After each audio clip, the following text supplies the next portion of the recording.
Hi everyone, welcome back to the Matcha Flute channel. I hope you've all been well. Today I'm back with a video talking through how one can do vibrato on the flute. So what is vibrato? In a nutshell, vibrato is the controlled oscillation of the pitch of the note that you are vibrating on. The best example to visualize this is to look at string players and how they do vibrato. So when string players use vibrato, they are literally moving their finger up and down from the note that they are vibrating on. It's slightly harder to visualize it on wind players because we can't actually see the air that we're using. But the general idea is that you are changing the airspeed, making it faster or slower to create an oscillation or a pulsing kind of effect. And we can do that by changing the amount of air we use, the air pressure that we create in our mouths. There are probably a few different methods to producing vibrato, so if you are already working with a flute teacher, definitely ask them to see what their methods are. This is personally just my favorite way of doing vibrato and how I learned to do it. So from what I remember from my early days of flute playing, my teacher back then didn't really explain to me how to do vibrato. They sort of just demonstrated it and asked me to imitate them. This is fine if you're a student who is really good at the monkey see, monkey do method, but can be slightly more challenging for those of you who need a little bit more explanation. So it wasn't actually until high school that my teacher at that time finally broke down the mechanics of vibrato and explained to me how we can produce it using the breath pulse, which is also known as detaché. Before I learned to do vibrato using detaché, I was sort of really just doing the vibrato by changing the airspeed in my mouth, which is fine because it does give you a pulsing effect, but it does sound pretty nanny-goatee because it's quite hard to control and the oscillations are really small. In my experience, this method made me emit quite a lot of throat noises because I was tensing up my entire mouth quite a bit trying to do vibrato this way, and therefore I couldn't really play the flute as freely as I wanted to. I also found that I couldn't play as loud as I wanted to using vibrato because closing up my throat sort of limited the amount of air that I was able to push out. Once I started to practice detaché and incorporate the movement into producing vibrato, I found that I was able to get a lot more variation in the type of oscillations. I was able to control the speed of the vibrato a lot better, as well as increase my dynamic range. So what is detaché and how do we do it on the flute? From my understanding, detaché is a breath pulse that is done by pulling in the belly button into the back of the spine when you're expelling the air. And detaché is when you can get this movement to happen extremely quickly, kind of like when you're saying a very short and fast ha. If you put your hand on your stomach when you say ha, you should feel your ab muscles pull in really quickly.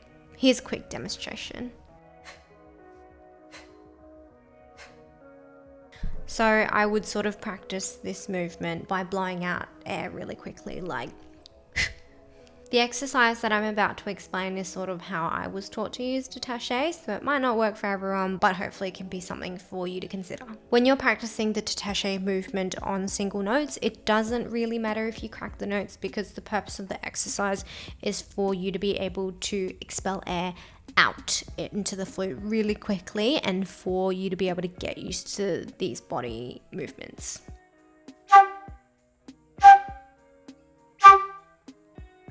So once you're able to consistently use detaché on all your single notes, put on a metronome at crotch note equals 60 and start to play short single crotch notes in time with the metronome. Now you're training yourself to do this movement at will and in time.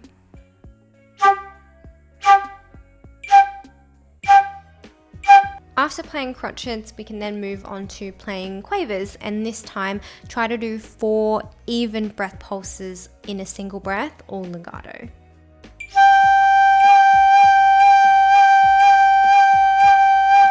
Again, you're training yourself to place each pulse evenly within a beat and practicing your control in using detaché. Be very strict with yourself when you're doing this exercise and listen out for whether you are slowing down or speeding up. Once you've worked out the quaver subdivision, then we move on to triplets.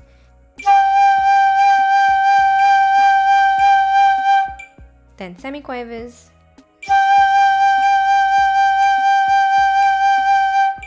then quintuplets,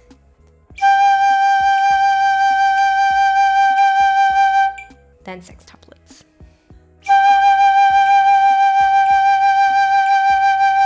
Once you're able to do this exercise consistently in sextuplets, you're pretty much ready to start using vibrato in any piece.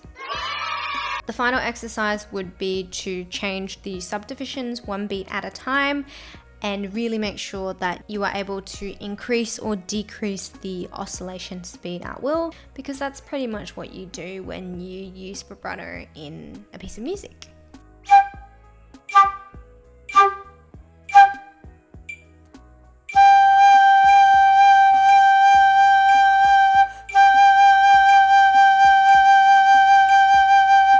When you start to use vibrato in a piece of music, you don't always necessarily have to oscillate in perfect subdivisions all the time, but having the ability to do so will give you more flexibility in the different speeds that you may want to use. Vibrato is a skill that can be improved constantly throughout your flute study, so it definitely doesn't have to stop after these exercises. The more proficient you become with your technique, the more subtle nuances you'll be able to create within your music, and the less you'll be limited to your technical skills when trying to be expressive. Personally, that is also what I think vibrato should be, a technique that is a medium of your expression through music, which means you shouldn't feel obligated to use it all the time just because you can. There's a saying in classical music that putting vibrato on every single note is kind of like putting ketchup all over the music, so you definitely want to use the technique moderately and when appropriate. If you've made it this far into the video, thank you so much for watching. I hope this video has helped you in some way. I hope this exercise will help those of you who are looking to develop your vibrato skills. Until next time, happy fluting, and I'll see you in the next video.